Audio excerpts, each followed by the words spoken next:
tukwaniriza okubanga olinaffe gyosinzidde okubanga wegatta ku TV Africa, the right to know oba olukusa okumanya.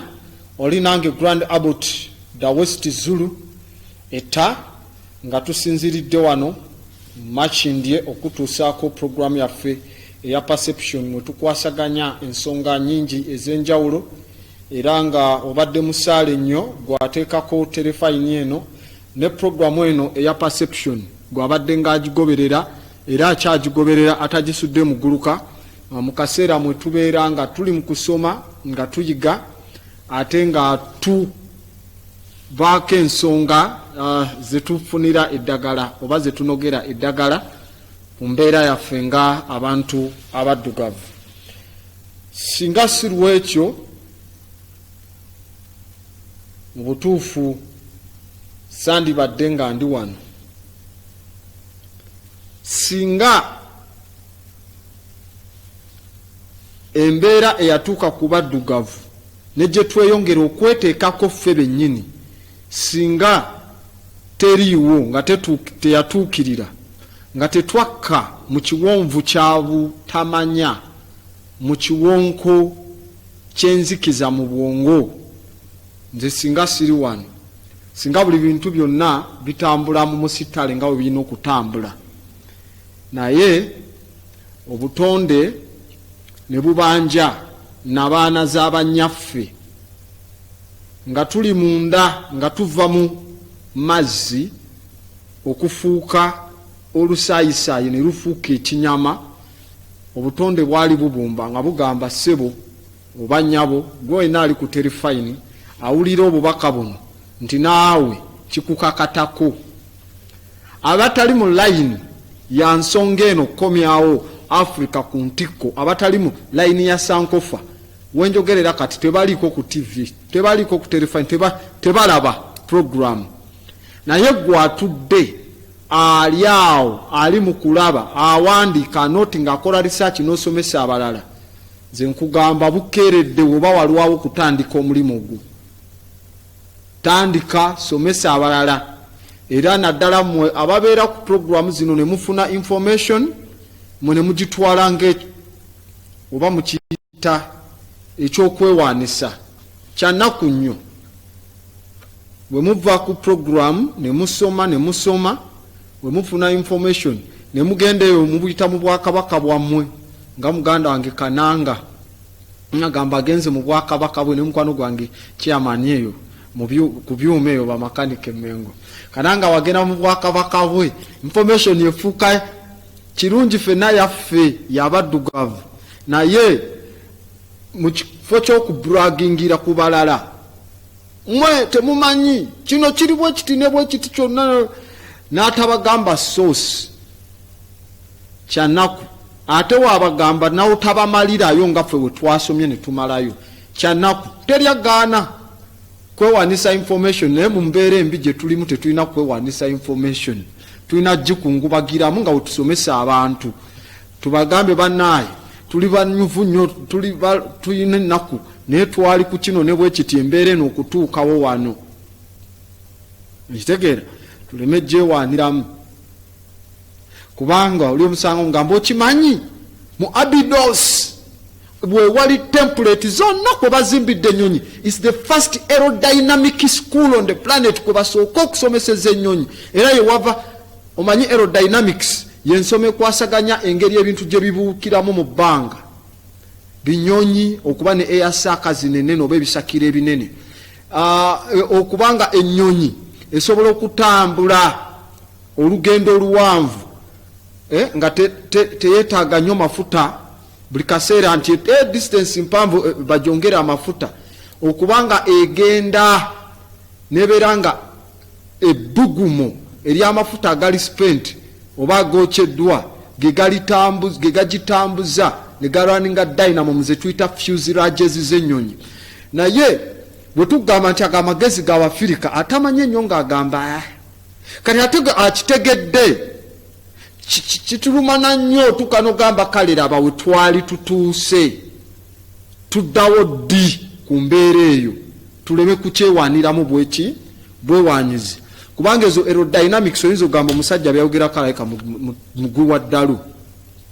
Aerodynamics ezo nga zengambye ez'okusoma ebiwujja engeri nga gye bitambula, okusoma amaanyi g'empewo nga gakwatagana n'omuliro. Genda onoonye ku Spero 125 ku Papyri of Ani ekulaga principles ez'ennya ze basomesa: air, water,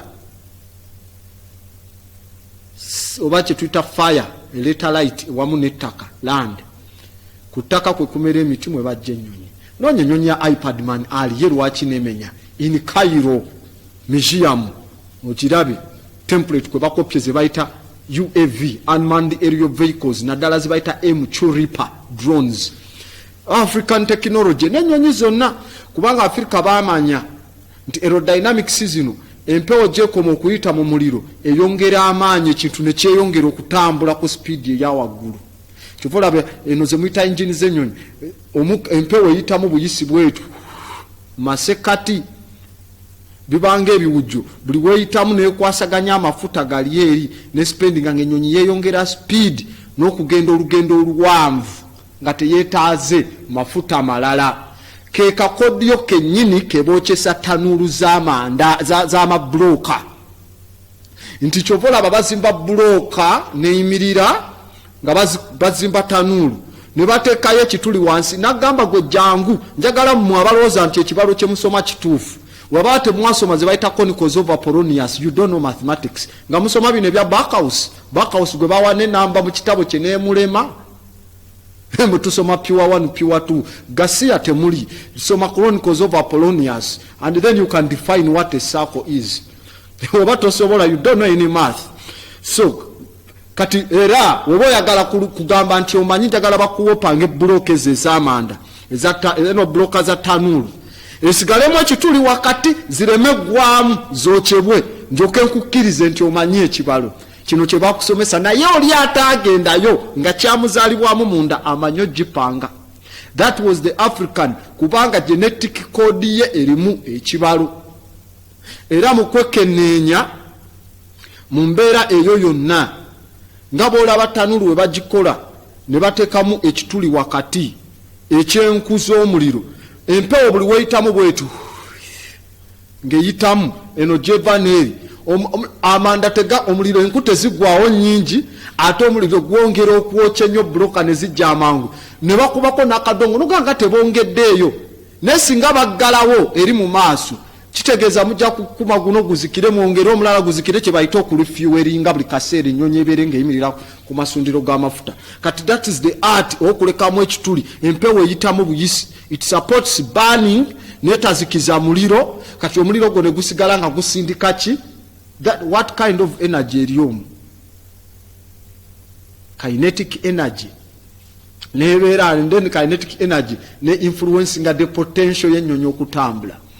So that art abaduga era bw'otunuulira mu Abydos template zonna ez'ennyonyi baddamu ne bakubira kali akakoola ke twayuzanga ak'omuyembe. Akakoola ak'omuyembe ne tukayuza ne tukateekamu akati wakati, ne tuteekamu akati wakati akasubi ako nadaka mukonzikonze nteeka ku kati ne tudduka emisinde, empewo n'ekola ki?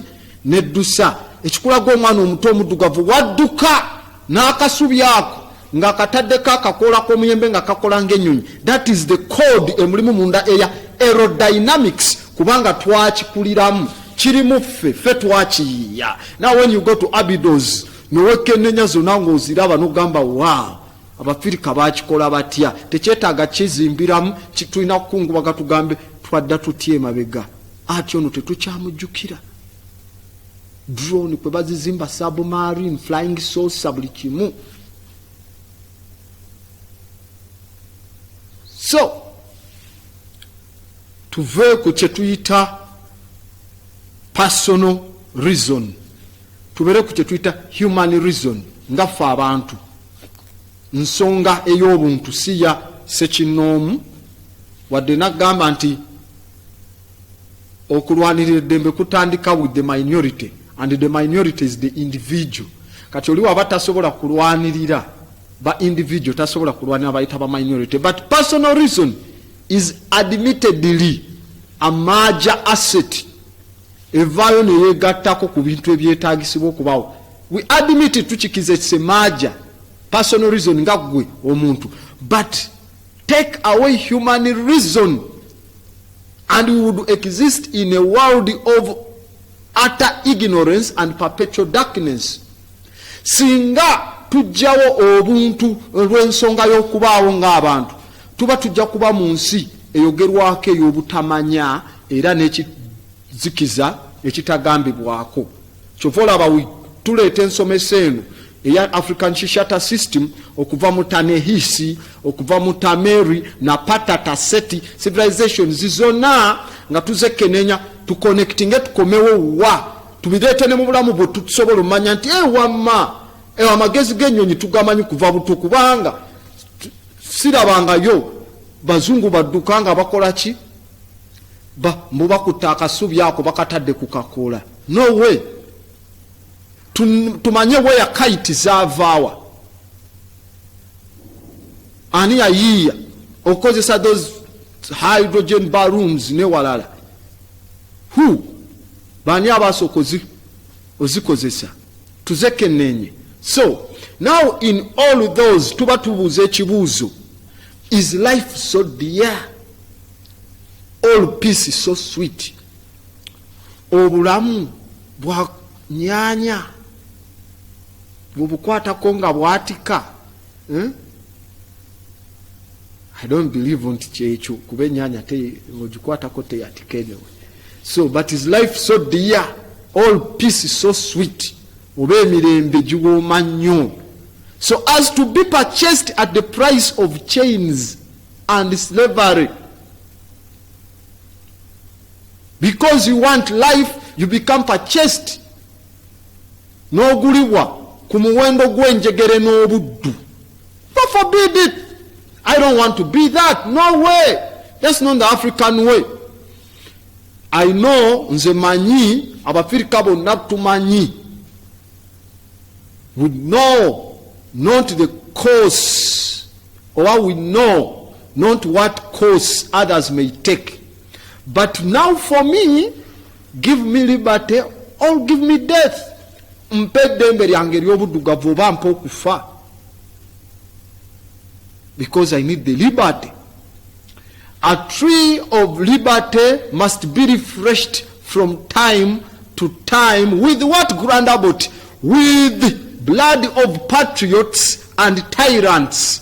It's the natural nature. It's his natural nature. Omuti ogw'eddembe gulina okubeera buli kaseera nga guyoyootebwa budde ku budde, nga guyoyootebwa lwa musaayi gw'abo abalwanirizi b'eddembe n'omusaayi gw'abo abadibaga eddembe. If you are not ready to shed your blood for the patriotism of the African existence as a race, you are double lost on your way. Okay? Because the natural manure,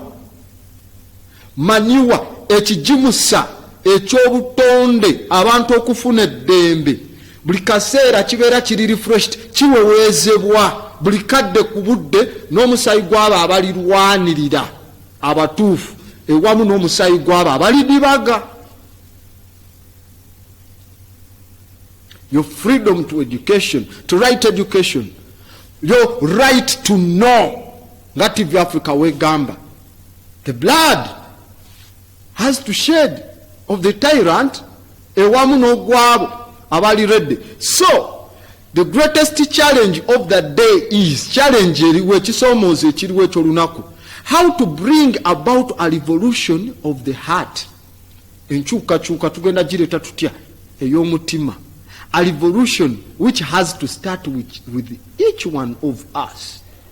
Enkyukakyuka eyo yeetaaga okutandika na buli sekinoomu muffe. Si abazulu ebyo bajja byogerako ebyo byebijjoba. Nedda, si zulu ye kaateggwe. Tugenda kukola tutya. So to be once defeated, kubanga nga bwe nkulaze nti we did many mighty things. Kugambye gwalowooza omanye ekibalo, wasoma trigonometry, you don't know to wasoma papyri of Ahamos. Oldest algebraical papyri twazisoma dda wano, linear programming n'ebirala. genda ondage n'ekibalo kyo ng'okutte kwatazi. In fact njabuuzaayo mwabali awo okumpi mbuliza oyo gwe wasoma naye oba yagamba yasoma nga kale yatuukako mu P7 ng'akwata geometry set omugambe set square ekola mulimo ki? Set square ekola mulimo ki? Ekuba ango kinaki waweekozesebwa nkusiba waabagimanyi naye yagisitulanga ng'egulibwamu. Kati agamba anasoma ekibalo tumugamba panga tanuulu olekemu ekituli wansi nga teguddemu tekiso kubanga enzimba ey'okulekamu ekituli yenzimba ya pyramids amakuba galimu munda okwambuka waggulu ngawe basooka abazimba mastabas paka okutuuka waggulu nakunyonyola what a mastaba is. So to be defeated or to be once defeated is to find the cause for an everlasting struggle to reach the top. Okubanga tuwanguddwa kuba kati your minds were defeated buli kimu mulowooza muzungu, but those are stupid minds, I must say. No apology, say tonda. Buli kaseera chovola bo muzungu ategeera nnyo, chovola bo muzungu ategeera nnyo. I'm not here to blame any people. As people nga we bagamba nti lwaki obanenya olw'okulemererwa kwammwe okw'abaddugavu.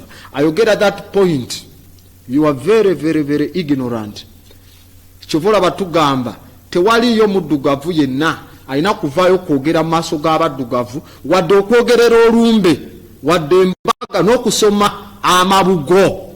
Tolina kuvaayo kusoma amabugo, kwogerera mukolo, kulumbe kuteekako musika. Tosina kutuula wadde mu office ekwasaganya bintu bya nsonga z'abantu okujjako ng'ovuddeyo n'otunyonyola lwaki slavery happened. Kyetubagamba bwe tutandika okwogera ku slavery nga mugamba ebyo byaggwa dda, slavery yaggwa dda, now katugende mu maaso n'ebirala. N'abazungu tebaagala twogereko, but what happens bo baagala ojjukire mu Christopher Columbus ya discovering America in 1492. Christopher Columbus, what about bananyini America? Bo how do they feel? Bagamba they were just discovered, they were just found, nga they were there. Bagala togere on the Battle of Hastings eya Europe ya 1096.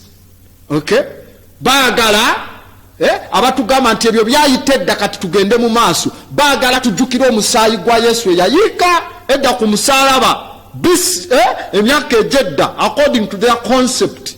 Naye ate wetwogera ku kya slavery ekya juzi nti ebyo byayitadda mu bireke. They want us to remember apostles.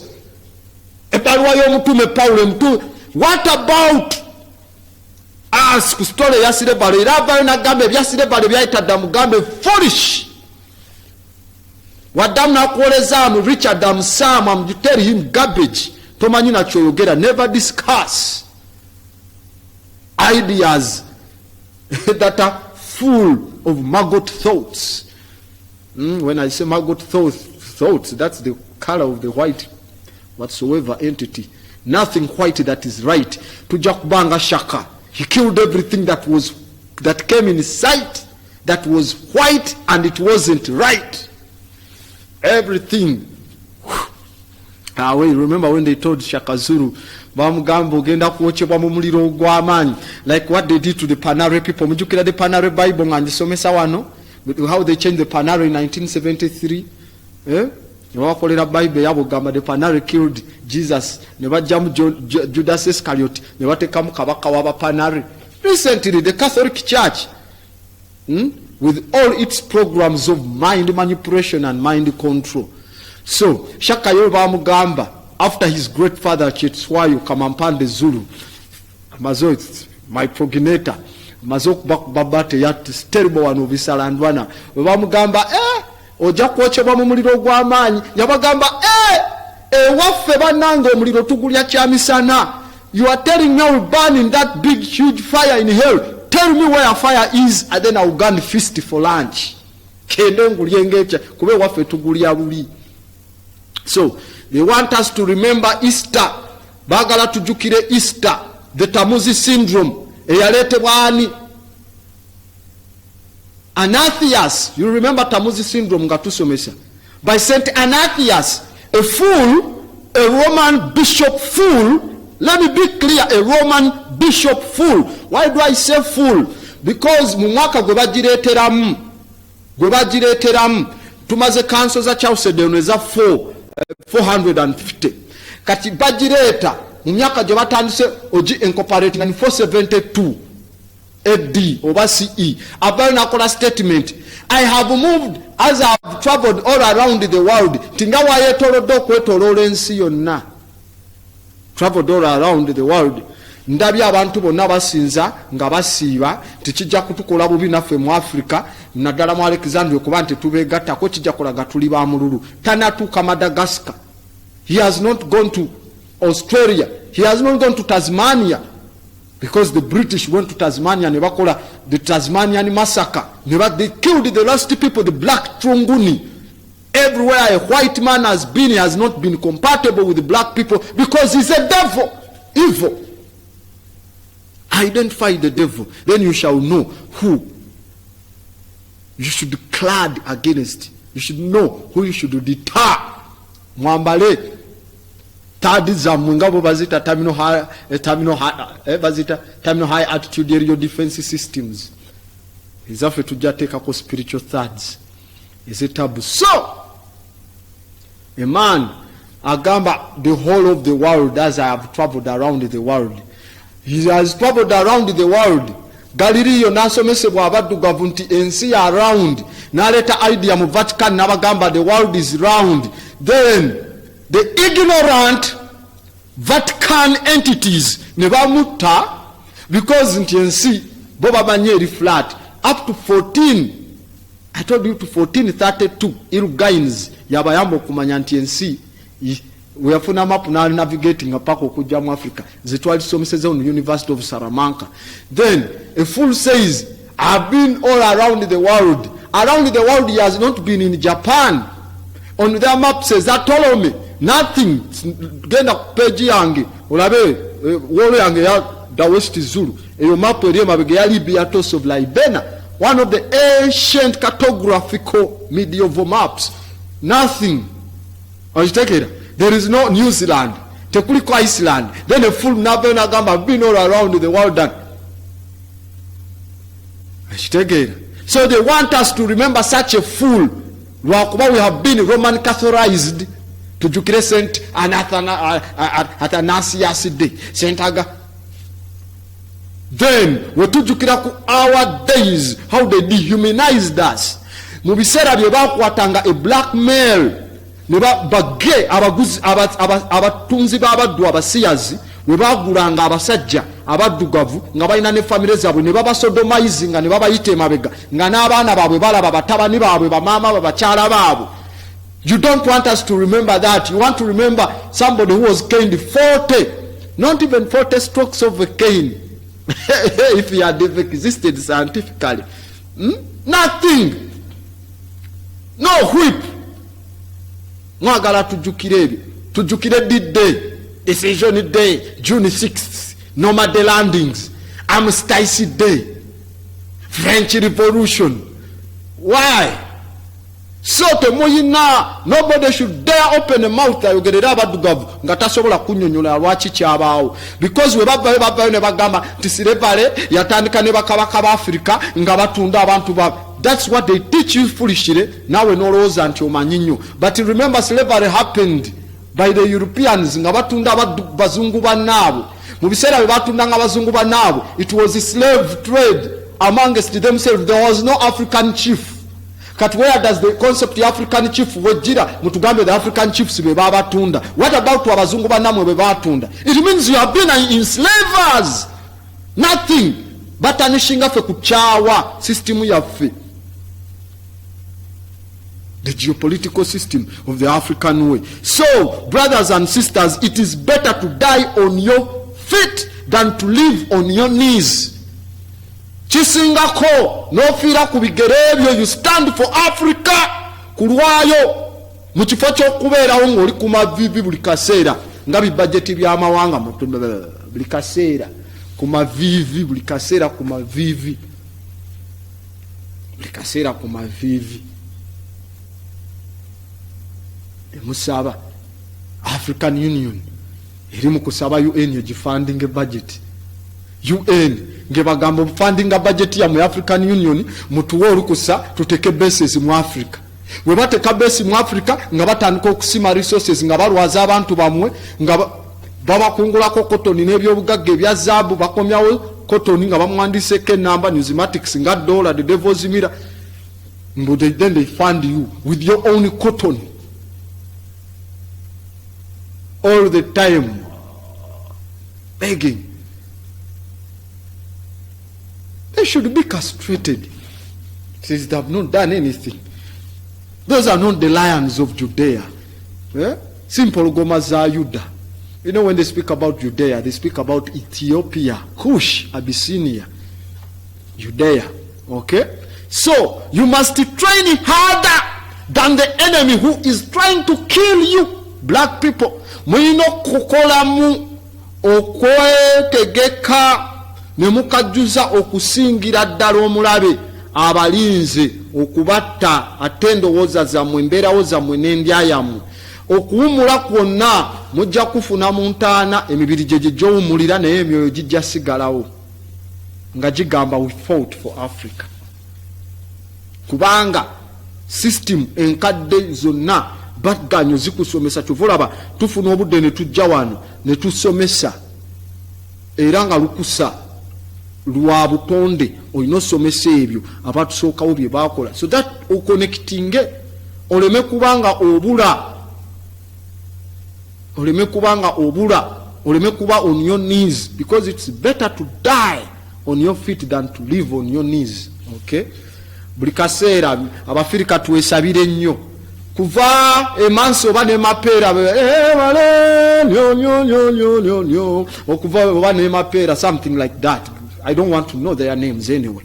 Webajja how many mwakagula sapule meka emidaali zo n'emikuufu egyabikira Maria katikisimu mwakagula meka sekapulari mwakagula meka how many manuals have you bought the Bibles tuguze meka have we ever moved towards step ya uniformity? No. We have been divided as a people. We have been on our knees. Ekitegeera ebbanga ddene mufukalimire twegayirire. So waliwo eng'ombe egamba the drunkard to assume he understands more than the sober. It makes me to judge who logically has a problem with their thinking. You have a problem with your thinking faculty. Your thinking faculty has been done what? It has been infected. So we have in our power to begin the world over again. Tulina mu maanyi gaffe okutandika ensi yaffe buto era nga olubereberye bwe kyali muddugavu yasooka. So olutalo lwonna olwetaaga okugobawo ensonga yaffe ng'abantu ng'abaddugavu okubeera nga ey'omugaso okusapootinga kozi yaffe. That is a bad war. Did you get my point? Oba mugitegeera? Any war that will require, all that requires the suspension of reason of black people as a necessity for support is a bad war. Kasita babayo ne bagamba don't mind oba muli baddugavu oba muli baki.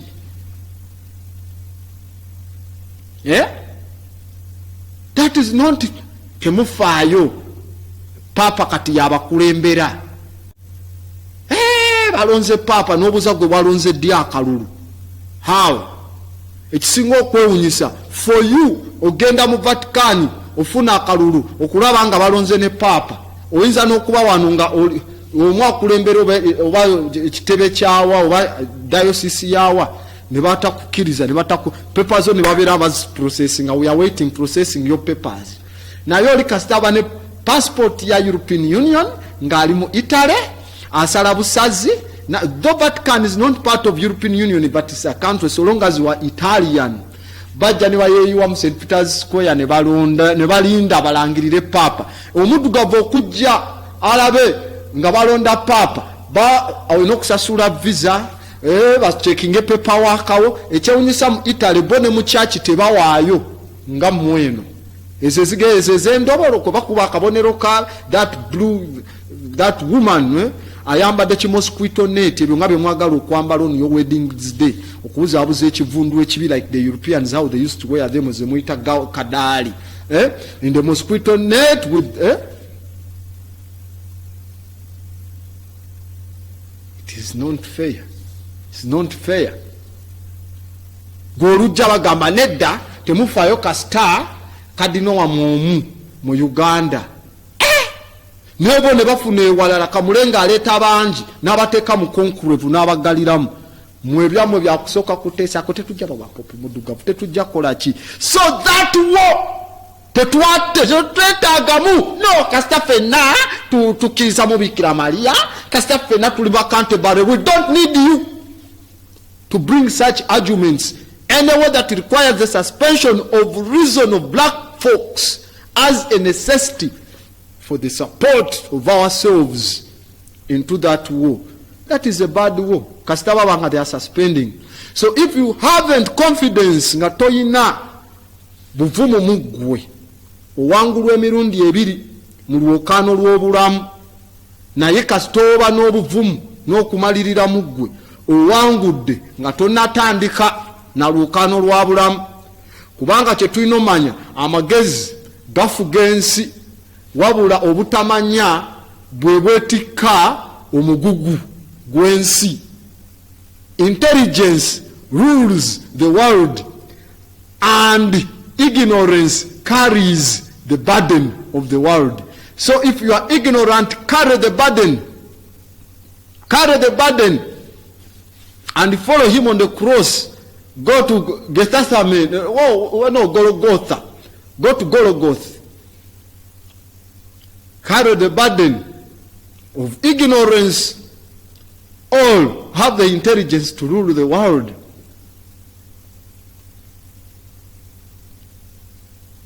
Ekitegeera ekyewuunyisa kifula abasajja babaayo po ne bagamba buli belief system gyeva baagala okukyala wa gye baava. Ekitegeera omwana omuprotestant yafunye omukisa abaana be era kasita owulira abaana be bali Bungereza basomedde Bungereza omanya bali mu connection eddayo ku Bwakabaka kubanga Bungereza ecolonizinga ekkubo libanguyira nga chances zise mu kingdom in protectorate ne walala ate muli ba protestant bibanguyira we batyo Italy Katoliki mpola naye era still Bungereza engeri gye yali efuganira we batyo because there was the Wafaransa Wangereza wo eyali wane y'Abafaransa n'Abangereza. You remember it. So nga bonna kye balwanira ku namba z'abaani abagenda owaayo not kusomesa for the benefit y'aba Africans Wafaransa Wangereza wo.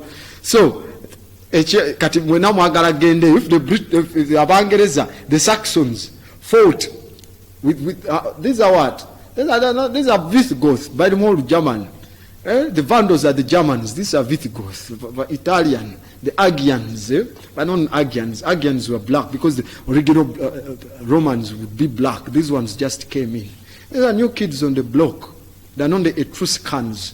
Kati, mulowoozeeyo ekitegeera program of Mecca buli omu aga Mukama yamuwa omukisa n'agenda Mecca genzi Saudi Arabia asuubula eyo program gye yava kati neeri mu bulokole America program gyeva eya Charles Fox Parham Seventh Day nabo naye tebagiyimu nnyo balimu ebintu by'okwagala okusoma but because still naye program ya Ellen G. White gyeva bamamons nabo balina gye baagala abamomons to go olw'embeera eyo naye kisinga okuneewunyisa bonna gye baagala okugenda program gye yava naye I've not had Catholics, I've not had Protestants, I've not had born agains, I've not had anyone, I've not had Christians nga bagamba tugenda kati Golgotha we are going to make embeera gye yali, because Golgotha by the time religion wejjira wano there was no Israel. Ekifo ekyo tekyalimu bantu baawo, the Canaanites, the Palestines abalimu omwo. So singa program yali formulated from there, singa bonaga tugende eyo naye because it does not exist, okay, bagenda where the program was formulated for the success. So the ignorance has made you to carry the burden. Intelligence has ruled over you. Mbagamba, a pen is mightier than the sword. Nabagamba ko there are two powers. Manyi ga mirundi ebiri mu nsi. Obwongo n'ekitala. The mind and the sword. In a wrong run, when the wrong run and the battle, mukulwanagana ennyo n'okufagana. Obwongo bukuba ekitala. Kati nekugamba era ekkalaamu bwino w'amaanyi nnyo okusinga ekitala. Naye ate olulimi lwo lw'amaanyi nnyo ng'ogassa ekitala n'ekkalaamu. Even if you have the pen and even the sword, the tongue is mightier. What do I say? Speak, utter. Oli muntu wakala. You have to speak. Tokkiriza muntu to define anything Africa for you. Ebyo byetubuulira obuzibu. Tubagamba n'otunula eggwanga ng'erya Congo erisingamu baprofesa mu mawanga ga Africa. Congo ne Nigeria, many professors. Congo yesinga professor basomesa ne primary. Naye it's one of the top 10 poorest countries mu GDP. Choka lyerisinga minerals ne resources mu nsi. Okay? Eggwanga lya Congo lirimu amaje g'amawanga 18 countries including UPDF. Yes. Enemies calculation, world war. One on the African continent, but nobody on Cuba, not for the goodwill. Tell you Majega for goodwill. Nothing. Agalala, they are there under pretense. Tulimukukwasaganya M23 to bakomyo bulamu obwabulijjo, but the gold and whatsoever is flowing out, and then they are causing Ebolas, Bawajayas, influx y'aba refugees, so that babbe ebyobugagga ebiri yawe. Nagamba what UN kyekola nesiba enzizi nesiba emiga, because drainage pattern ye Congo y'amaanyi nnyo. Kati ne batuuka ne bagitanga babakoledde gonye enjiye genetically modified crocodiles ne zibalya bubi nnyo, ne batandika bapikinga ne helicopter. Buli balaba what they call the white helicopter ng'abadduka ne baleeta ne Red Cross baba bakuddusayo. Kyenagamba you see abakongo bebakyasinza ofuna visa ezigenda ebweru okusinga ajja wano ng'azze refugee n'afuna paperwork wa refugee mu nsi gy'alimu nga refugee n'akusooka ogenda gwayagala ogende bwe ne weetooloola ng'oyagala suubula. Buli we basomako kikomeko basomako otimu, buli we basomako nti ani ono Wandera, naye kasita basomako eri papa biki bamwanguyiza. Refugee n'ayitawo n'agenda wa eri gye bamwagala, n'ogamba bo bambi balina omukisa. No, ababatwala amangu bebakozinga refugee crisis mu nsi yaabwe, kuba bw'otuuka eri ne bakuwa visa. For example mu Canada, most abasinga bali mu Norway gye mbamanye ennyo ne Denmark. We batuukayo abalala bali mu Belgium, we batuukayo bakubuuza oyagala kuddayo Congo nti eri wali gonye ziruma ne zikola kizirima kamagulu sijja kudda. Ne bagamba to maintain visa standard yo obutajikujjako olina omala emyaka 10 mu Belgium nga togifulumye nti nze ye nga baga kati ewamu wali ova bitundu ki tinali nva Kisangani wewati ne wewati ebiwandiiko byewamwe byonna obirinayo ebyettaka nti ye ng'obawa bali kampani yo ngebakuwa okukkiriza nti olukusa okuba mu nsi. And to make matters worse, birds, lions, elephants tezeetaga visa, but these imaginary boundaries, illusional boundaries nezi controllinga nobeera nga you can't come and fight for your resources mu Africa, but because tewaliwo UN n'ebisaawo ennyonyi zijja buzi tebali ababuuza visa yamwe baleese ng'aba UN wano eriwa visa yamwe baleese ng'abazungu abalala bajja nga bajjidde mu za UN nga ba arms dealer ba George Samuja ba Tony Buckingham. I know them balina ne gwe badiringa naye wano. Nzukira mu 2023 2024 Bush nga zere what the State House making those deals Okay, we know. So but now omukongo gwagenda eri na 10 years sidda Congo abawadde biwandike biraga gye yava bali bawadde they come and camp there tebaliva okuba balina ne paperwork. That's why babanguya mangu ne bagenda wa, because the ignorance is carrying on and they are carrying on the burden. So we have to combine. We leave the pen only and the sword, then we use the tongue. Liberate the minds of men and ultimately you will liberate the bodies of men. Vayo oberenga onunula obwongo bw'abantu ojja kubanga onunudde emibiri gyabwe. Teach them who they are. Basomese kiki bali. Basomese nga we byali mu ntandikwa. Mu matandika abafirika kiki kye bayiye ekyaliwo. Togendera ku buno obunono buno obutandikiddwawo emyaka 3 2 emabega. Obutandikiddwa obunono obutandikiddwawo in the colonial era. Those are no norms. Don't. Konge judde ba professor abasomesa. Ne waba yakasamba tuko TV nga munamawulira avaayo. Ayogera mu French. Ngayogera obuzibu mu Congo ngo wabaddeyo embeera ereese okulwana ne walala. Ne bagamba katulete expert ayogere ku nsonga ezo zikwasaganya ku bye Congo ku bibaddewo okulwana. Ogenda okutunulira omuzungu nga yatuddewo. Actually bamuwa ne interpreter as mu French oba mu Lingala. Actually the problem in Kinshasa and in areas of Bunia, the population there is radical. Atandika okunyonyola nti embeera eri radical. They are killing each other. Who brought in the guns? Ani azireta? Is there waliyo company manufacturing emundu mu Bakongo? Then olyoka oyasame muzungu gwe nti betta ne mundu. Okay? Ye omukongo no ngaliyo atunda na mwanyi mu kisangani. Asubula busoda, aspartame, poisoning our Congolese people. Then they accept that one nti yawa analysis ku Uganda. Ekisinga ekyennaku mbiraba ne kubiterira vision bye Uganda. Wabayo conference banamawulire bonna ku TV ezo ne bafocusinga omuzungu abadde mu conference. Kati abantu bafa abawa analysis ku nsonga eziriwo mu Uganda ne bajja. We have those commentators mwe bali mu Uganda, activists. Ne babayo abayogera ye ne bamuwa dakiika emu oba 2. And bagamba gashumba tetujja mukiriza kumalayo nnyo. I just used as a reference, a name. I don't mean nothing. So oyo Zulu tajja kwogera nnyo.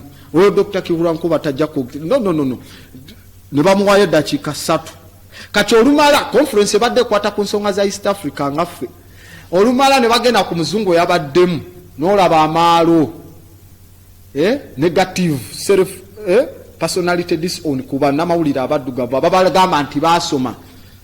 They didn't study anything. They are foolish. They were just programmed.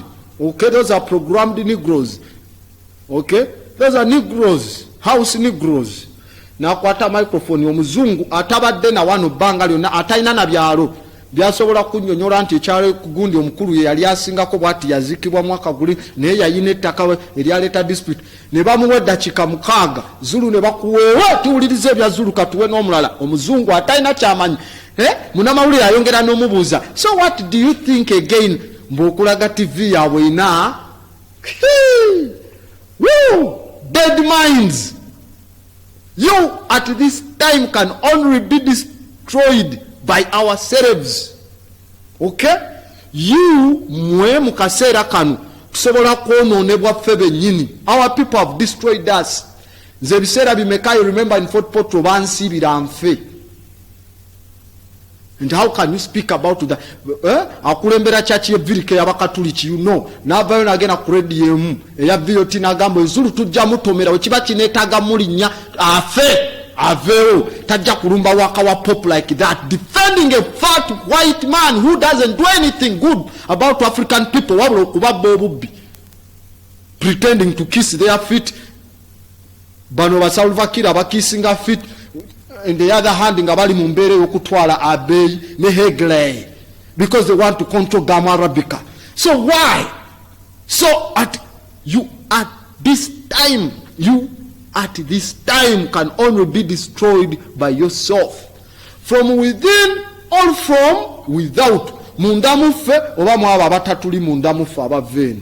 So tutuuse ku point nga obuwanguzi bulina kuwangulwa muffe munda oba busobola okusuulibwa muffe munda mwennyini nga ffe tukyeyuyiridde.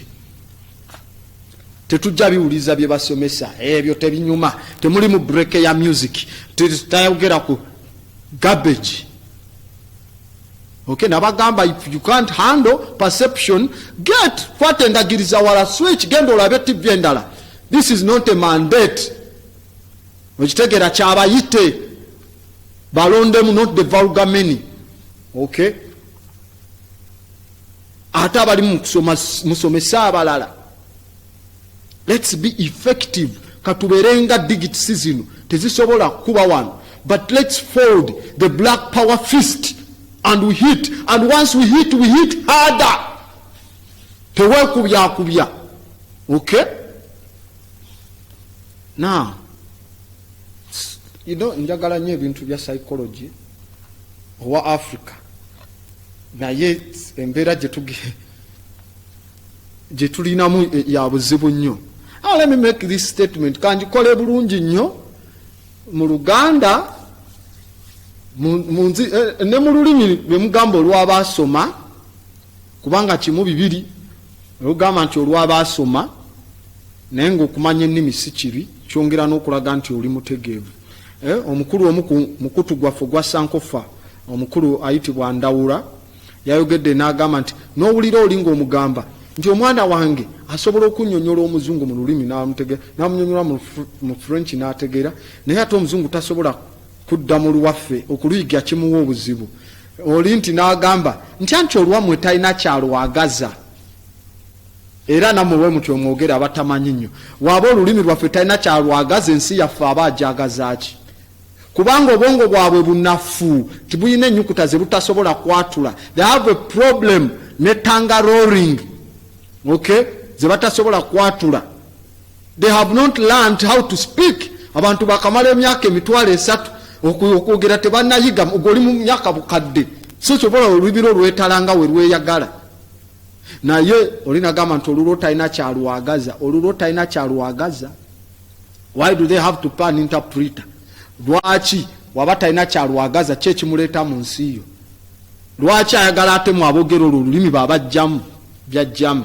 So some of us seem to accept the fatalities position, the fatalities attitude, that God accorded to us a certain position and condition, and therefore there is no need trying to be otherwise. Abamu muffe mu baddugavu bakkiriza ekifo kye tulimu n'embeera gye tulimu, mbu Katonda alabika yatuteeka mu kifaananyi ekyo n'embeera gye tulina okuyitamu, nti ne ku lw'ensonga eyo tetwetaaga kugezaako, ne bwe tugezaako nti tulina kukomaawo. The moment you accept such an attitude, the moment you accept such an opinion, the moment you harbor such an idea, you hurl an insult at the great God who created you.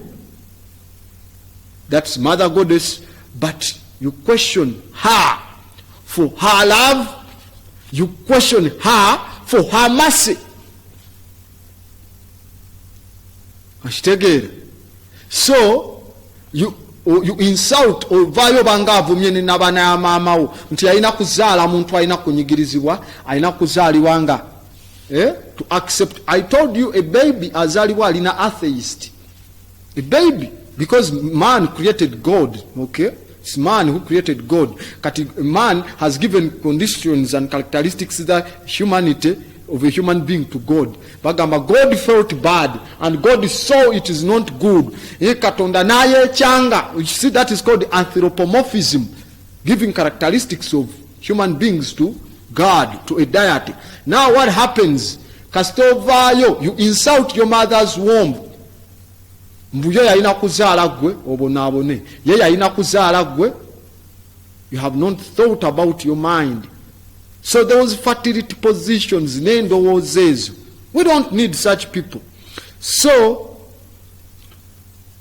endowooza ebuzaabuza n'enzikiriza enfu byeyongerezeddwa okubanga bitambulwa buli kaseera, nti abo abatannazuukuka bulungi oba abo abalimu, we call it the intuitive, abebafu, nti n'obwebafu n'obutafayo nti kyekikola kati mu nsonga zonna eza bye tukutambuliramu eby'omwoyo, our spiritual endeavors, nti the conscious, okubikuka okwo, rational, abekenneenya, the logical, ababuuza eno ne babala neno, the analytical mind, obwongo obusooka ne bugira, that is the mortal enemy of spiritual awareness and soul growth. That is completely terrible. African spirituality, era bagamba raise the spirit of your Africanness, omwoyo gwo gw'obufirika. So a misleading perception or false belief is increasingly being done what? Perpetuated. That the unconscious or the intuitive is all that really matters in any spiritual endeavor. And that the conscious, the rational, the logical, the analytical mind is the mortal enemy of what? Of spiritual awareness and soul growth. Whoa, chanaku nnyo. But we must know, twetaaga okusoma. Era mu kusoma kuno tetujja kubanga tulina gwe tuleka emabega, tujja kubanga tukukwasaganya nga abaddugavu abaliko abanyize eddamu avuddeko, era sibeetondera, because sajja wano kubeera mukwano gwammwe. We are in the middle of the ocean, we can't swim. Oli mu bbaafu ogamba tukutaasa, oli mukubbira. Tuli masekati gagayanja gatumira tetusobola kuwugga, oli mu bbaafu nkyobidde mbw ate tudde ku ggwe. No way. Okay? Education and experience does not matter. The process will never be mastered by failing to understand its logic. Okay? Okusoma okwo kwe muliko okweyo kwe nabagambye mukazi n'ambala sapule for 52 years. 52 years. N'omugamba Rosarium yatandika ddi? Sapule tamanyi.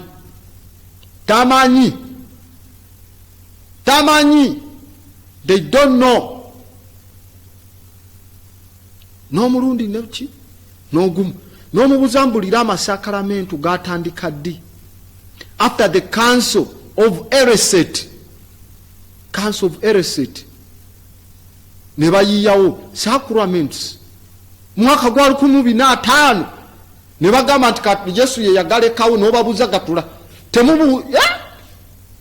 So they want the unconscious and the intuitive mind, that is what really matters. Okusoma kwa mwete kuyina experience, nze mbadde n'experience Rutiko yegundi njimanyi nnyo kasaba tuletedde omudinkoni. It does not matter. The process will never be mastered by failing to understand its logic. Tulina okutegeera logic. We have to understand. So every attempt will enslave our minds with confusion if we don't get the logic, difficulty and failure unless handled with logic or handled logically. Yeah? So brothers and sisters, abooluganda, abakyala n'abaami, bannyinaze, tubategeeza waliwo bingi ebyokubeererawo era waliwo n'ebingi bye tulina okufiiririra. There is much to live for and there is much to die for. Omuntu yenna n'olulyo olw'ensi yonna olw'abantu abo abateetegekedde kuwaayo bulamu bwabwe kuba nga bakwasaganya ekirowoozo ekibazimba, bajja kubanga ekirowoozo kyabwe baba tebakipozesi nga kigenda bafaako. Kasita munaaba nkiddamu, kasita munaaba free ne tuba free. Ffe bennyini muffe, ffe tuyina okustriking eŋŋuumi. We strike the blow because there is much to live for and much to die for. The person, all that are people of a nation that is not prepared to risk its to risk life itself for the possession of an idea shall lose that idea. Okay? If you, I repeat, must be free, if you must be free, you yourselves must strike the blow. Temulinda kugenda lya kagati kaabwe aka Eucharistus Potalamus the fifth ku coronation yali omusaayi n'omu, that cannibalism concept, mbwa akagati kagenda kulongoosa ebibi byo. Osigala oli muli wa bisiyaga, osigala oli gubbi, osigala oli n'ettima, osigala oli n'olugambo, osigala owaayiriza, era osigala under operation by those who call themselves the elite. We must touch underneath the garments of the system. Tugoate wansi w'ekyambalo tubikkule obwerere bwabwe tubulabe. Bw'oba obikkiriza obwerere bwabwe, your eyes nga tegagala kulaba bwerere bwabwe, you die with your eyes folding. Nga wali oyisobola okulaba naye n'osibiriza n'ofuuka muzibe. The biggest challenge after success is shutting up about it. So we can't shut about it. We have to go on. Era ku nsonga ngezo tetulina kweka ebintu bino from hardcore thinkers. We don't have to hide from hardcore thinkers. Right? Because they get more aggravated, more provoked by confusion than the most painful truth. Why? When you are the one only sane person, you look like the only insane person. Manyika stoba nga gwali yo omu ategeera ensonga ezo, bakulabanga gwe omuguwe eddalu mu bonna. Nga ngenda ayitako mu kitabo katini, sijja genda ku kye tuyita cognitive system ey'obwongo. Wabula waliwo circumstance ebbiri ezireetera kye tuyita arrogance. Two circumstances that lead to arrogance. One, esooka eriwa, is when you were wrong or when you are wrong and you can't face it. Ekikuleetera okuba arrogant nga oli mukyamu ate n'otayagala kifeesinga nti obadde mu bukyamu. You become arrogant. The other one is when you are right and nobody else can face it. Ng'oli mutuufu ng'abantu abalala tebasobola kukyebeera ekyo ekyamazima nga bagamba Zulu ali arrogant. Ali arrogant, alowooza buli kimu. So that's the problem eriwo. Now saze kubanga ntwala maji gokka katuddeko gyo twasomye oba ku lunaku lwa Walumbe mu Luganda olwokubiri. Olwaleero luba lwa Mukasa. Fabazalibwanga ku lwokuna lwa Mukasa. So gyo twasomye emabega ne tulaba engeri gye batandika okuzimbamu ebibuga ku mayanja n'okusembeza cities okuzizimba ku water bodies nga it was the Africans who brought that. Ne twekenneenya ku mbeera eyo, era njagala twongerezeekaawo oluvannyuma ndyoke nange mbalinde mu nteesa zammwe zetujja osanga mu masimu ne ku page. But people abali ku true cause ey'okufulumya ebitabo byaffe nabagamba guba mwezi, buli mwezi osindika 15,000. Tetukulimitinga wabula tetukka wansi wa 15,000. Nabagamba essimu eri 0720380003 okwo abali ku cause osindikiramu n'erinnya lyo nenkuteeka mu biwandiiko byaffe n'ebitabo. Tujja kuba amanya wano tugayisangawo oba wansi ku scroll ojanga kuba ogalaba buli omu ne contribution yo, then tujja ba ne notice board osangeko erinnya lyo. Twagala we tuyingira mu mwezi gwa Mukutula Nsanja nga tusobola okukuba ebitabo bino mujje nga musome, osome ogambe obwongo bwange kati ndokingidde ku page 6 kankomewo enkyanja tandika ku 6 paka ku 7. Bwotyo ebitabo ebyo ofune access wosobola obisomera, ojja obisome nga togiddwako wadde 10 n'ekimu. 10 kyo kye twagala ze 15,000 zo zino ezigenda obikuba. Twetaaga printers, twetaaga ink, twetaaga okuza byambaza amaliba, ekifo tofaayo ebigenda okuba baganda baffe eri basobodde okuba nga bagambye bajja kwasaganya. So in that cause ey'okuzuukusa obwongo bw'abaddugavu muteekeeyo amaanyi wano wetugenda okulabira baani betuyita abo abasajja abayina the war horn, the Akoben abagiyina mu ngalo zaabwe. So we need to see the donation and connotations of their concept of African liberation. Tuli mu General History of Africa, UNESCO, Book 2, about Volume 2, we're on Part 16. Part 16, on which page, my brother? You can drop us, I think it's page 111. Yes! Awo wenyini bwetwakoma nga tusomye ebibuga bino engeri gye babizimbamu ne settlements z'abantu engeri gye babeeranga ku migga. Yes, thank you. Okay, engeri gye babeeranga. Enlarge more a bit. One more time. Hold it there. Thank you. Good. Great. So, nebatugamba, each of these natural basins is a geographical unit with a definite geographical potential. Natural basins zino ezalingawo ku mugga gwa Kiira gye baateekanga n'ebibuga n'ew'okulima gwalingawo uniti y'abantu ababeerawo nga bayina n'obusobozi obw'okukola ebyobulimi. The question is Kampala on Victoria Benso Naluba? No, Victoria, she has nothing here like a lake. Narubali, where is our agricultural potential on the basin? Tulia e Kampala, but a marriage tulia tetujirima. Bagranda boti bakusomesa banange genetically modified foods babalisa eat to die. Tulia buli kubanga we don't control what we eat. Na ulidaga yemba gave Kenya newete GM ozingira buyingizi wano. So, ku basins, these people, njakula gabasajja bano tugenda kulaba mapwezi, olaba amagezi gabasajja bano abafirika, abasajja bayina yirimu eri waggulu. Ne bagamba, they seem rapidly to have tended okudeveloping small political units. Ze twagambye nga buli omwena obuyinza obwa settlement ennene ku basin area, etawuni ennene ye yafuganga obulala obwetoolodde okwo. Ekitegeeza it was the capital city.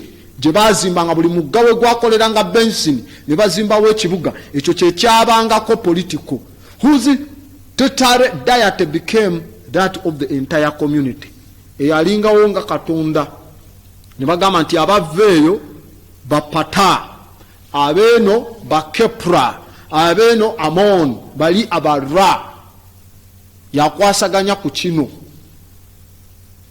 ekitegeera we muba mulima muwemba Katonda akubisa omuwemba bwe mulina okutambula naye naye nga Supreme God ye yabangawo ow'omuwemba kuba mulina mulima muwemba ate tojja kuleeta wankolimbo mu muwemba. Okay, ninze mu abasoma science n'oluzungu enkolimbo bagiyita batya ojja bakuba emiggo.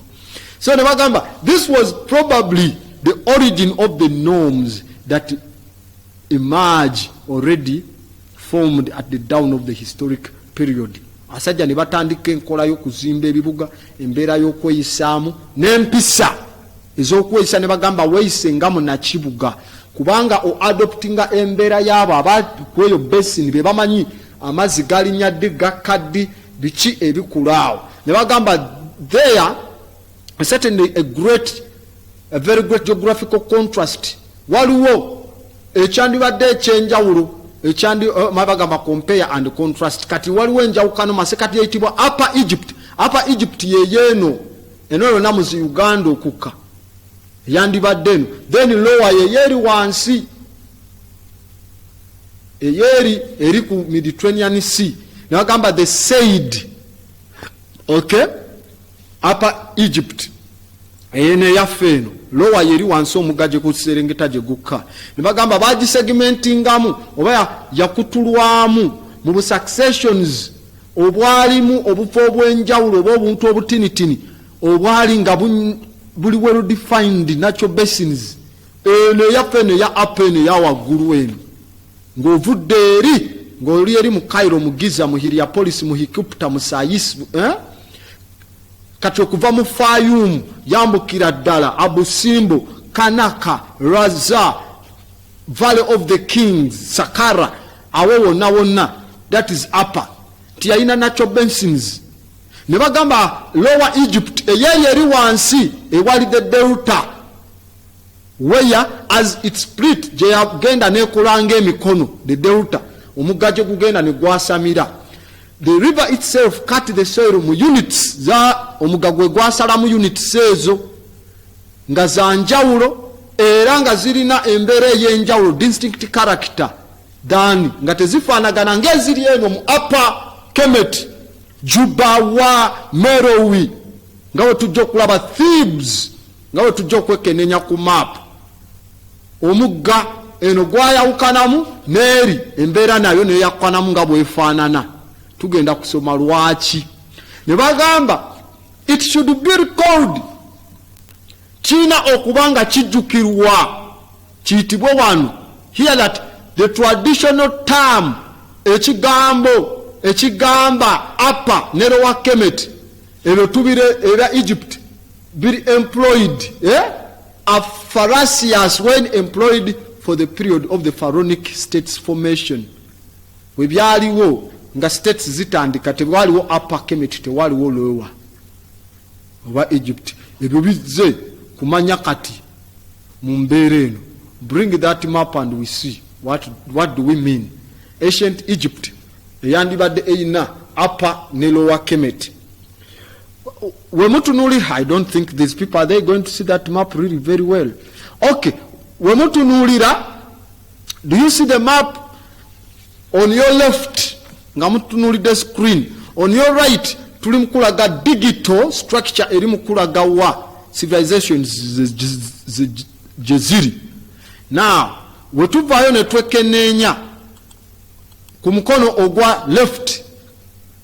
Okay, you see area wali ku map enkadde, that's called Syria ne Palestine, no Egypt. Okay, Syria and Palestine. Kati wetutunulira waggulu Lower Kemet oba gye tuyita Lower Egypt yeyeeri era olaba ekigambo lower eri where there is the delta wali obunnya obungi ye wali Tanisi. Okay, wali Habeit, waliyo Heliopolis yefuuka mu Cairo. Okay, ye wali ne Memphis, then wali Dashur, we wali Saqqara, tulaba Giza. Awo that is eri Lower Kemet. Kati olaba awo ewali eringa ennyanja, that is called Sediment El Gabel. Bokka olaba ebibuga ebyo byonna bajja babizimba ku njegwego z'omugga. Tuna El Gabel, Sheikh Abada, ne wotunulira ebyo Sheikh Abada, atuna El Gabel, Aswa, we see omwekigambo ekigamba Upper Egypt, masekati awo.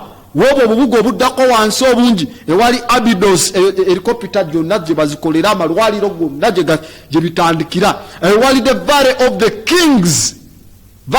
Kings, yewali Deir el Medina technology center gyetandikira. Yewali Thebes, the city echa 100 gates, oldest city on the planet, Norway over Thebes eri eno Upper Kemet.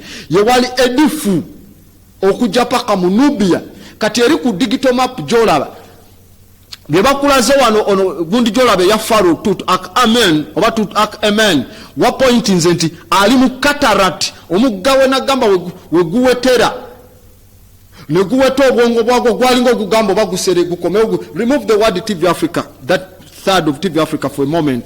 I can explain there for a moment. Okay, now at that joint awo we wali Thebes ewabadde akagamo TV Africa, omugga gwagenda ne gutuuka eri ne gukyusa obwongo bwagwo gakanzireyo gyenva ne gubanga oguweta gukomewo gye guva ogamba ne kamba yambe ngende n'eri waggulu. Now at that cataract, that is the third cataract, awo wali Valley of the Kings, awo ba Pharaoh gye basinga okubanga mamizi zaabwe ziri eyo. Era awo Pharaoh Hatshepsut omukyala ebyokuzimba pyramid byali bimirire kubanga pyramid building yalimu dynasty yokuna 4th and 5th dynasty, yerimu ba Imhotep, yerimu ba Kaferefere, yerimu ba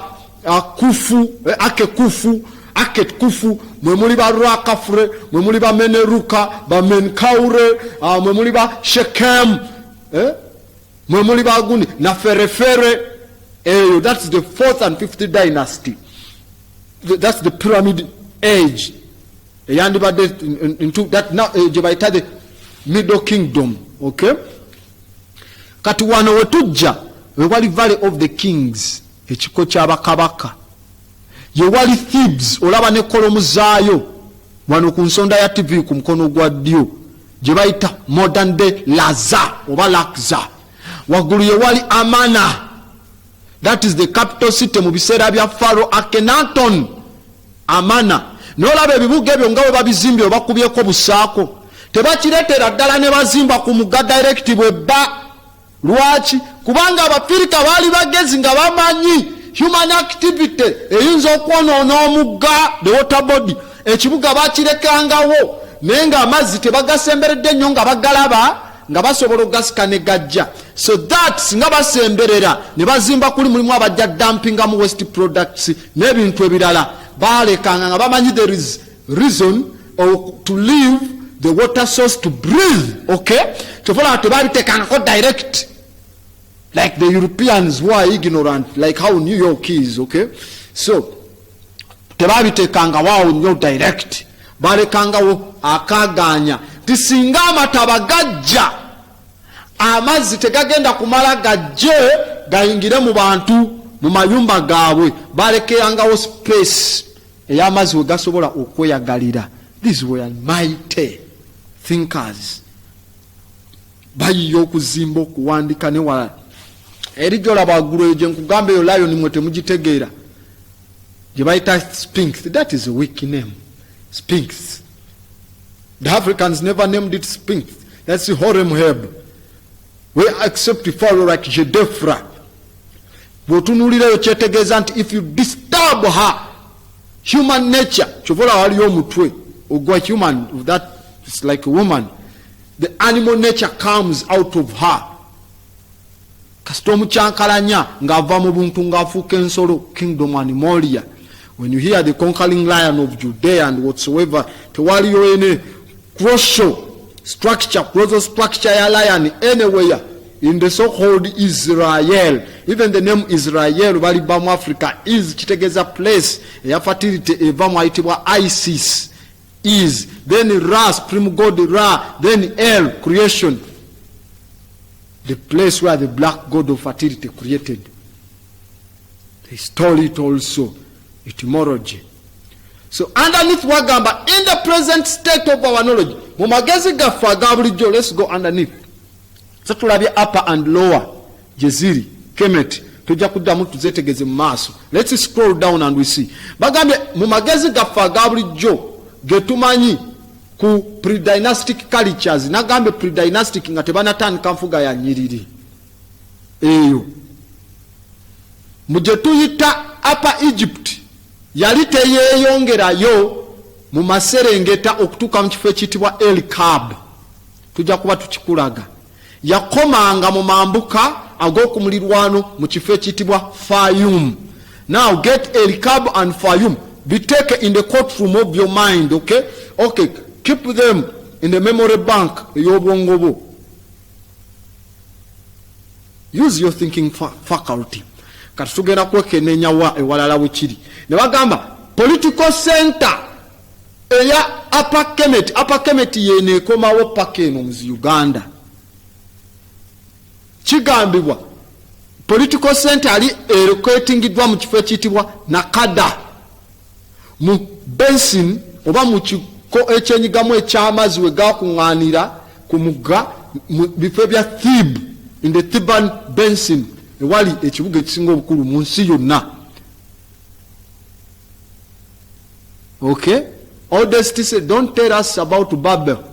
Echa Babel ekyazimbibwa Nimrod. Still bakulaga ne Nimrod is constructing Babel. Nimrod progenitor we and Ham mubagamba abaddugavu Nimrod avawa Mizraim and Punt and Kush, Ethiopia. But we are speaking about archaeological evidence, not allegorical stories ziri eza Nimrod, Babel. Tetuli kwa kaimane wangu, tuli mu facts zikyaliwo byotuukako n'olaba. Thebes, ekibuga ekyali kitambula ekya gate 100 gates. The city of 100 gates, Thebes. Chinonyeko, genda osome. Instead of fake booking, go and do homework. Bagambye nti kyali kiruketingibwa ku Nakada Museveni, but was to descend northwards. Kyalina ate okweyongeramu nga kikula kidda waggulu ekifo ekyo ekya Upper Egypt ng'eno okgenda paka mu bitundu ebya Abydos, ennyonyi we zikolebwa w'osanga eddwaliro erisinga obukulu erya Pa'ank erya Imhotep, okay, ewali Deir al-Azor. Ne bagamba mu bitundu ebyo ebya Abydos ewali another natural basin eyalinga mu butonde eyazanya omulimo ogw'amaanyi mu byafaayo ebya Egypt. Nagamba gwe omupya toleeta maalogo ng'ogamba twogerako eno Egypt eriwo. We are speaking of the ancient Egypt, Kemet. UNESCO yali tesobola kozesa kigambo Kemet because tebaagala mumanye nnyo Kemet, so they remained with the name Egypt brought by the Greeks. Okay, nga owulira erinnya Africa okuva mu Scipios Africanus, erinnya Africa tonnyo ku bantu abayitibwa Abafirika. Okay, so ne bagamba underneath Lower Egypt eri eya wansi in turn ye yatandikiranga ku Fayum nekomekereza but ended to the north of the point of the delta. Tebagenderanga ddala point ku mugga nti bateekeyo oba ku nyanja, ababeeranga eno emabbali, si kugendera ddala nti amazzi we gatandikira nabo bazimbewo, kuba baali bamanyi omugaso gw'okubanga ennyanja bagiwa wesiza n'amazzi okuba nti gabeera contaminated ne human activity, eri ne gabeera nga streams ziba zireka ne ziflowinga naturally. Okay, so underneath it says Lower Egypt in turn began, yatandika tukire tulabye extended okuva mu El Kabab up to Fayum. Lower Egypt in turn began okuva mu Fayum but ended in north point of the delta. Bring that map in the center. Hold it up, again up. Okay, first put it there. First hold it there.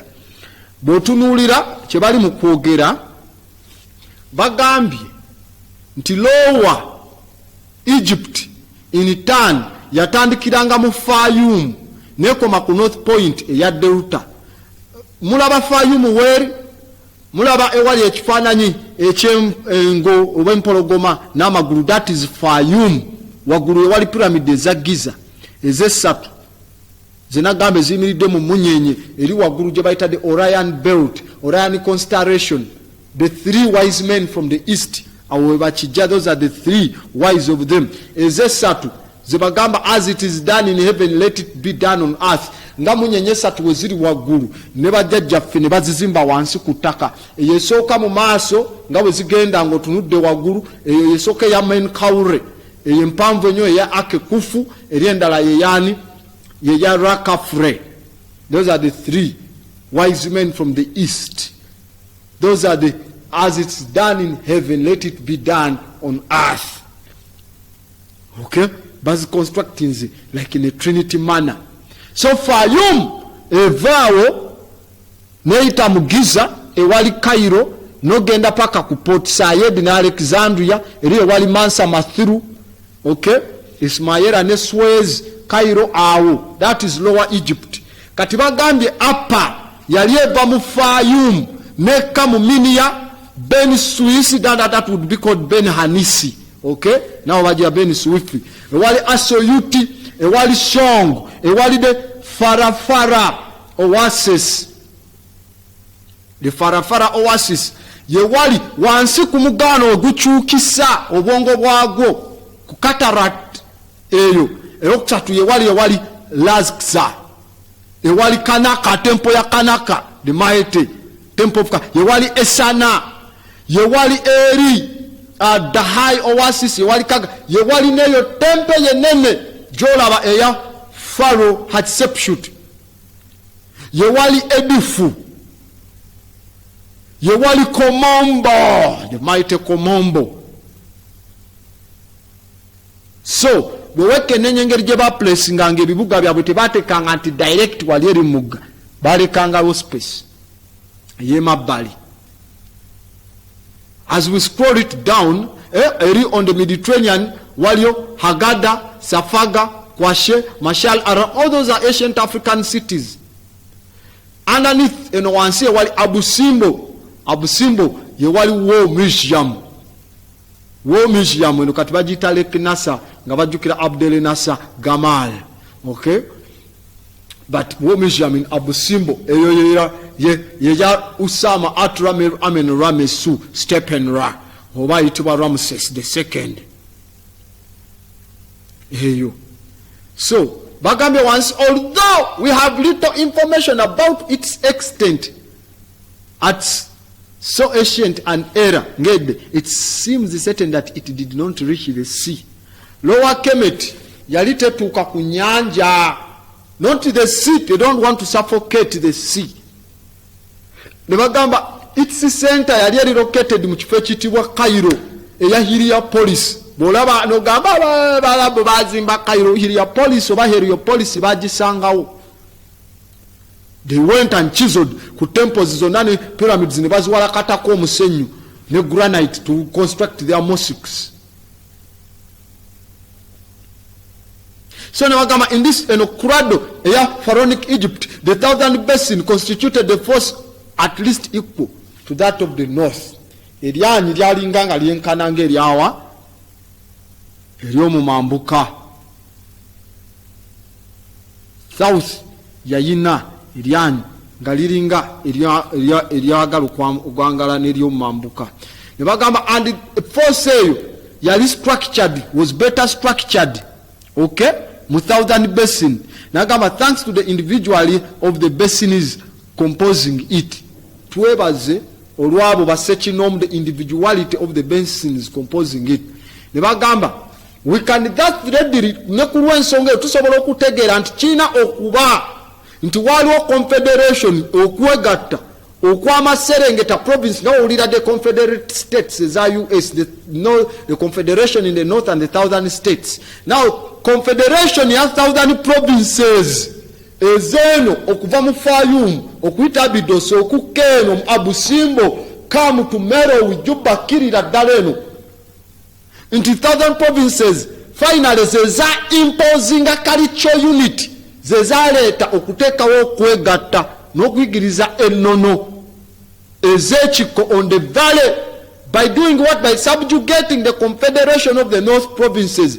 Bazingiramu ne bazigamba mwinatambulira ku kino abava eno. Just why we call it the Nile Valley civilization. Okuva eno humanity kyebagamba Ethiopia is the mother of Egypt.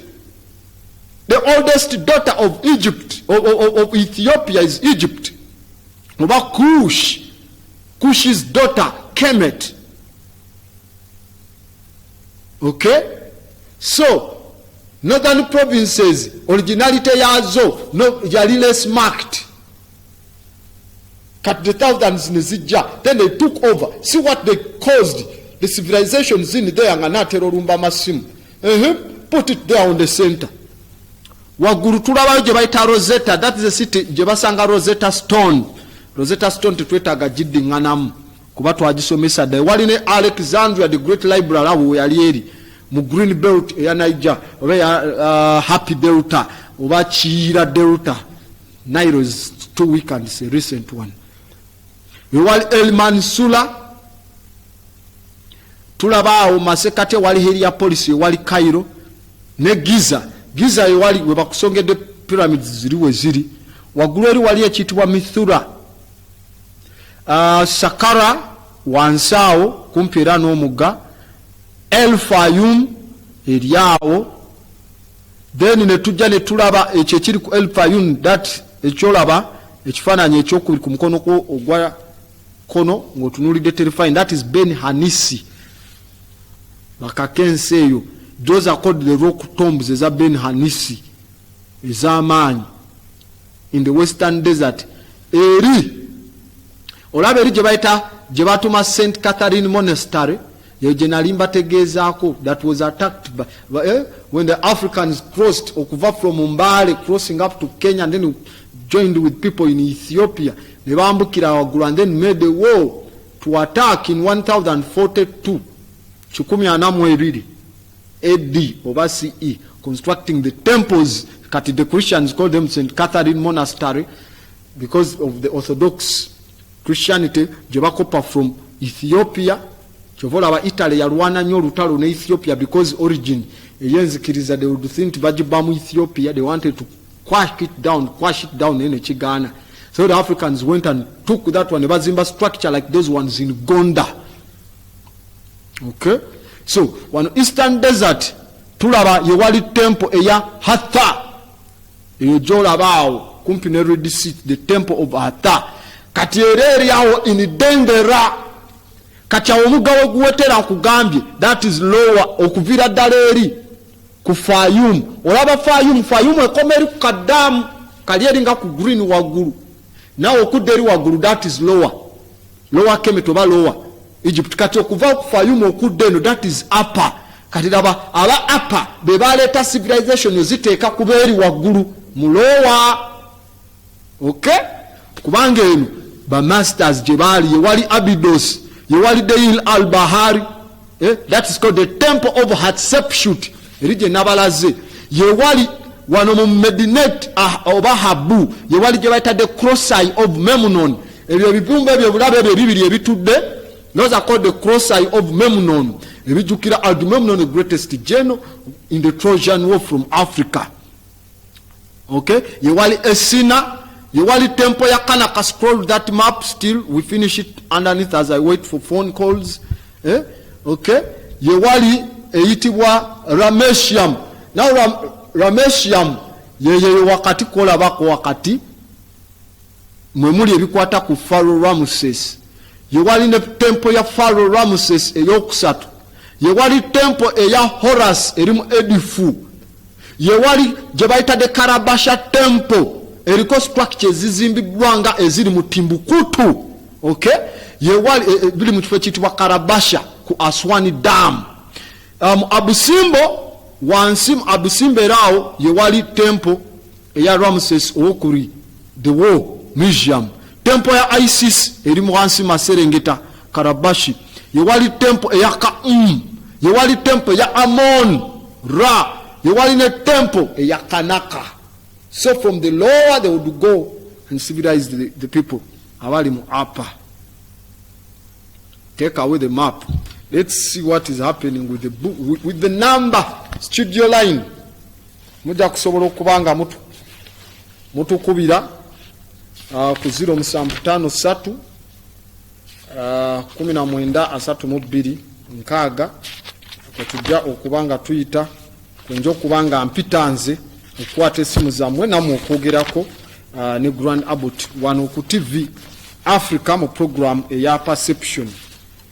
Era abasigadde n'abagambye abali ku mukutu gwaffe ogwa Grand Abbott ku page mwe bali kubaako, abali ne ku WhatsApp ya Grand Abbott n'abali ku Sankofa mwena tubasimu kubaako. TV Africa.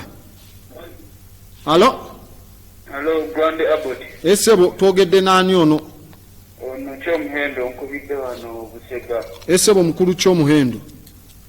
Sibyo tese webale program. Esebo webali kubanga kuli osoma ng'osomesa n'abalala. Mbeera ko ku perception yawo. Akuba waliwo ennaku zembeera nga siriiwo nga ngenzeeko okusomako ebitabo. Naye leero lwakuna n'olwokutaano mbeerako. Esebo. Naye mukulu Abbott. Esebo. Kyembadde mbuuza zino programu zo oziteeka ku YouTube oba kuba abamu abamisinga ezimu tuba tusobola ozikola ki ozifuna tutya. Okay. Obadde oziteeka ku YouTube so that nti netukola ki netuddamu netuzidownloadinga netuziraba abaagala omanyi page gye bayita Grand Abbott eya Facebook. Tozirabako zibaako. Then ekirala bwe tugamba tuziteeke ku YouTube temujja kufollowinga ebiseera ebimu.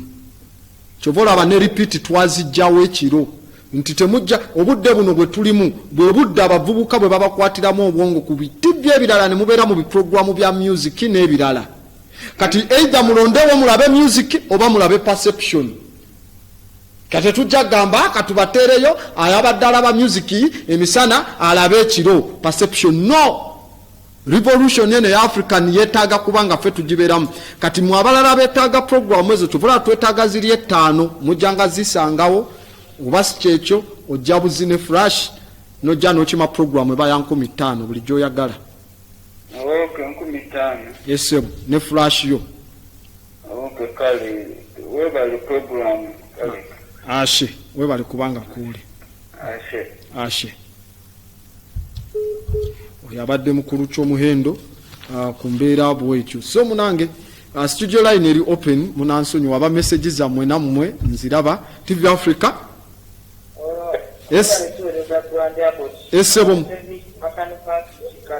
esebo mukulu w'amagye Katonga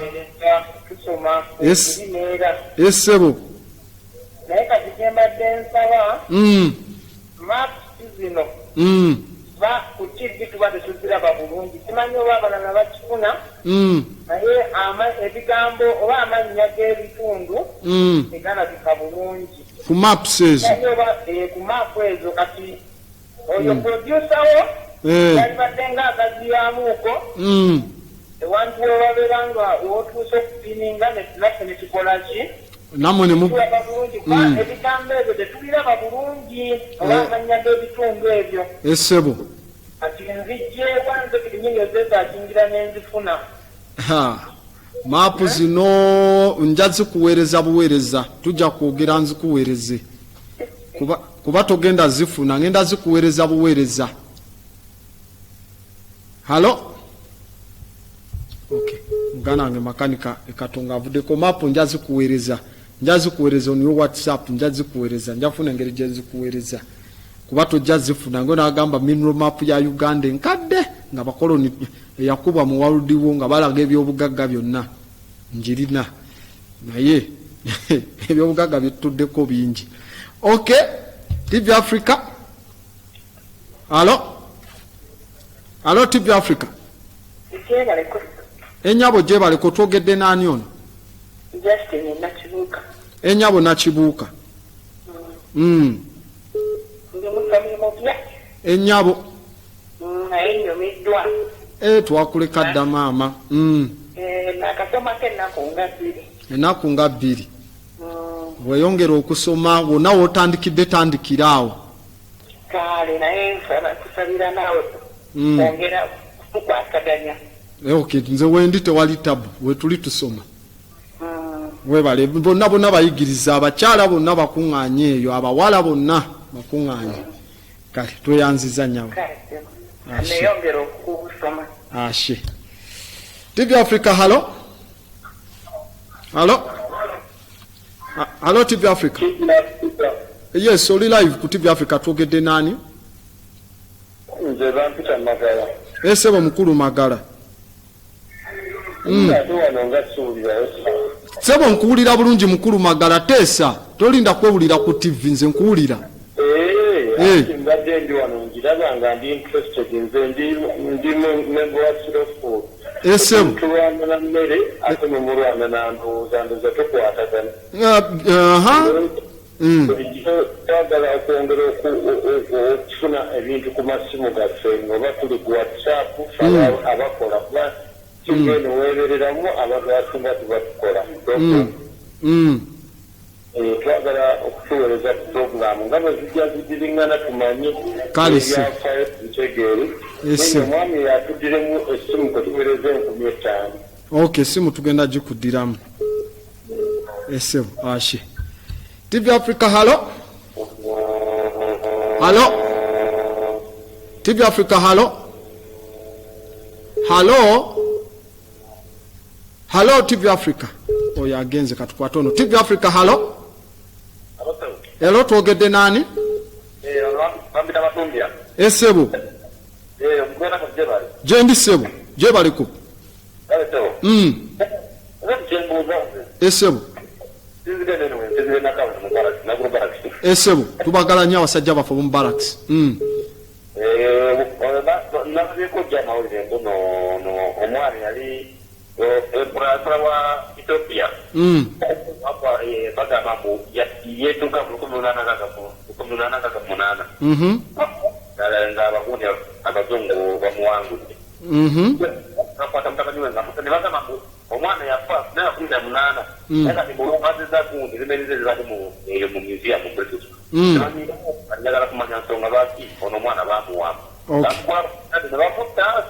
Okay, nja kuba nkutegeeza. Ashi. TV Africa, halo. Ese bani ono? Esebo.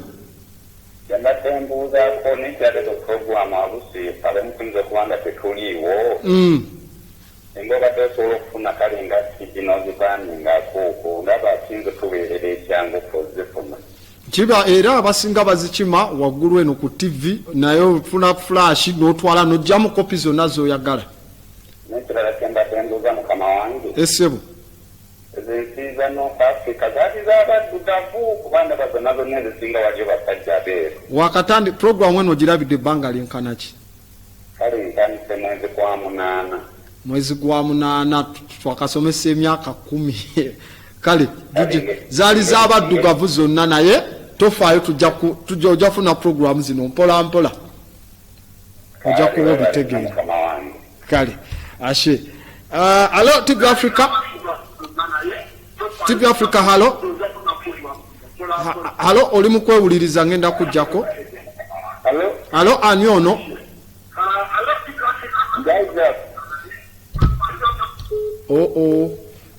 Backup fire yo ey'eddoboozi ekomawo ne tutakufuna. Ku nsonga naye obudde nga butuli bubi. Aba essimu kwe musindika eri 0702038003 eyo eri ne ku WhatsApp tusobola okwogera ebirala ebingi 0702038003 okwonjogerako ne byesiisa kuno ku mpewo okwewala amateeka agagafuga ebyempewo. Then ku nsonga za bato za Ethiopia abakulembeze bonna tujja kuddeyo kuva ku Tahaka.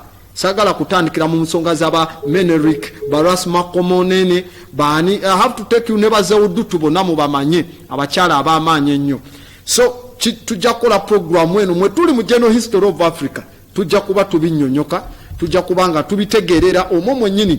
Nze kyenkugamba kiri kimu, gwe just topapa tujja kuba ntubifuna naddala omukulu omu barracks eyo.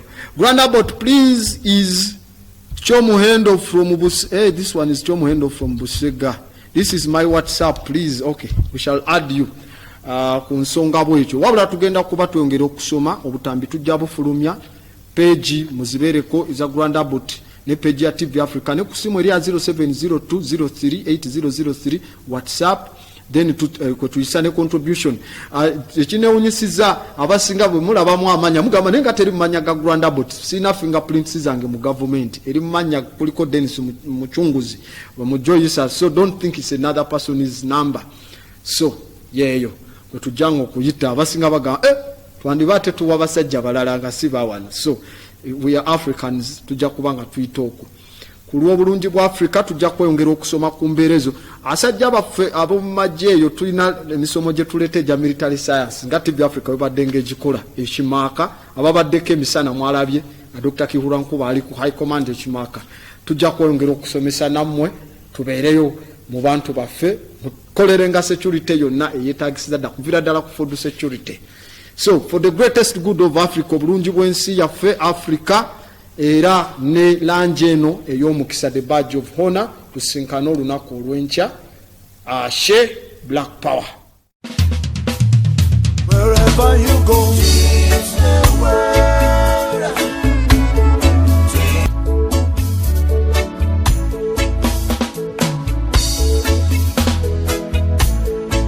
wherever